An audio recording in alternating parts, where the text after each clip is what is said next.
Israel और Hamas के बीच 3 महीने से जंग जारी है।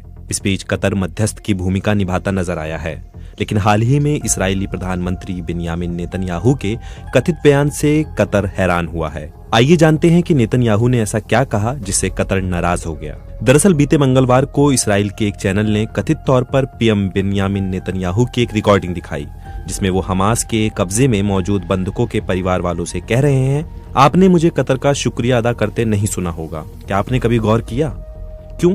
क्योंकि मेरे लिए वो संयुक्त राष्ट्र या रेड क्रॉस से अलग नहीं है और कुछ मायनों में वो अधिक संदेहास्पद हैं। उसके बारे में मुझे कोई शक नहीं, लेकिन मैं किसी और व्यक्ति या समूह का इस्तेमाल करने के लिए भी तैयार हूं जो मुझे बंधकों की रिहाई में मदद करे। प्रधानमंत्री ने कथित तौर पर कहा कि कतर इस मामले में इसलिए मदद कर पा रहा है क्योंकि हमास के साथ वो अपने संबंधों का फायदा उठा रहा है, और वो ऐसा इसलिए कर पा रहा है क्योंकि वो हमास को आर्थिक मदद देता है। नेतन्याहू के इस कथित बयान पर कतर के विदेश मंत्री माजिद अल अंसारी ने सोशल मीडिया प्लेटफॉर्म एक्स पर लिखा, अगर ये टिप्पणी सच है तो ये गैर जिम्मेदाराना है और मासूम जिंदगियों को बचाने की कोशिश को बिगाड़ने वाला है।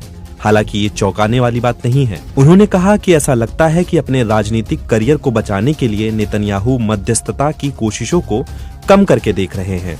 इसके जवाब में इस्राएली वित्त मंत्री बेजालेल स्मोट्रिच ने सोशल मीडिया एक्स पर लिखा, कतर ऐसा देश है जो आतंकवाद का समर्थन करता है और उसका वित्त पोषण करता है। वो हमास का संरक्षक है और इस्राएली नागरिकों पर हमास के हमले के लिए काफी हद तक जिम्मेदार है। इसराइल और हमास के साथ कतर के रिश्तों की बात करें तो कतर 1990 के दौर से ही इसराइल के साथ संबंध बनाए हुए है।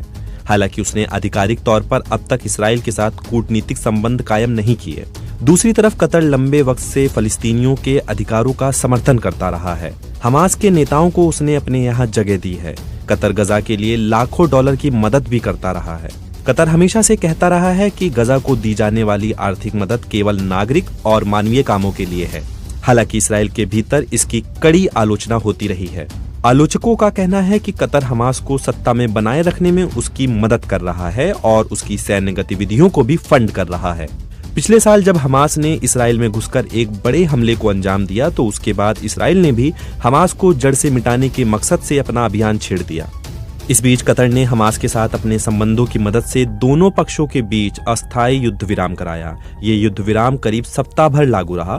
इस दौरान इस्राएली जेलों में बंद 240 फलस्तीनियों की रिहाई के बदले हमास के कब्जे में मौजूद 105 इस्राएली बंधकों और विदेशी नागरिकों को छुड़ाया गया। इसके बाद से कतर एक बार फिर दोनों देशों के बीच युद्ध विराम की कोशिशें कर रहा है।